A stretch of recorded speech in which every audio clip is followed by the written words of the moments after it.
Good morning, everyone. Welcome to today's presentation on climate governance beyond state actors. My group will be covering the topic, the case of media. Now, my group comprises of Sarah, Minchao, Amanda, Roberto, and me, Niranjan.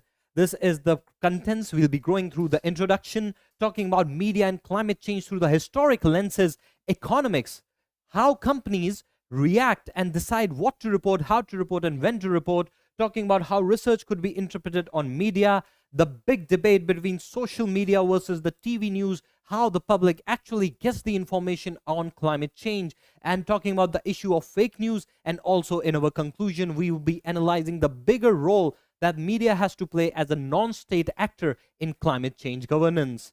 Now, I'd like to start by saying the words of Malcolm X. Malcolm X said, "Media is the most powerful entity on the earth. It has the power to make the innocent guilty and to make guilty innocent. That's the power, and because they control the mind of the masses." Now, I want to ask all of you, is there any incidents in human history where the reports or the media reports on climate change has ever controlled the minds of the public?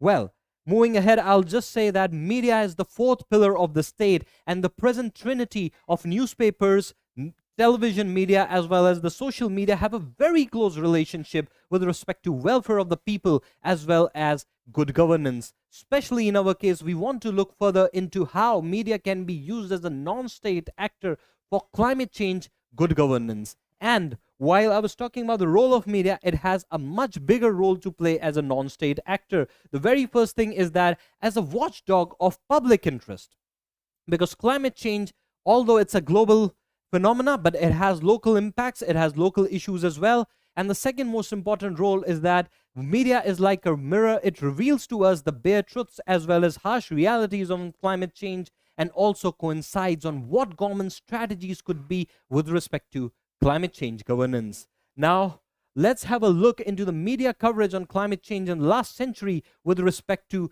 the historic lenses which we have. The first media coverage is in 1902 newspaper article of Selma Times, which basically talks about a Swedish Nobel laureate, Arrhenius, who proposed a theory that coal combustion can lead eventually to human extinction.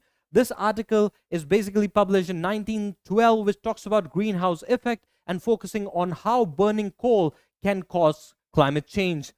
This article, The Threat to the Ports of the World, is a Guardian article of 1957. For the first time, it mentioned the word global warming. And this is another article which has been published in the newspaper Guardian in the year 1980, in which the climate scientist Tom Wigley had said, "In the time you have taken to read the sentence, the mankind has injected another 3,000 tons of carbon dioxide into atmosphere." This is again being published by the Guardian newspaper reporter Paul Brown, and this is the New York Times article which talks about how climate change, how global warming has begun. And moving ahead, I will just say that these are the articles, newspaper reports. There's one thing missing in each and every one of it.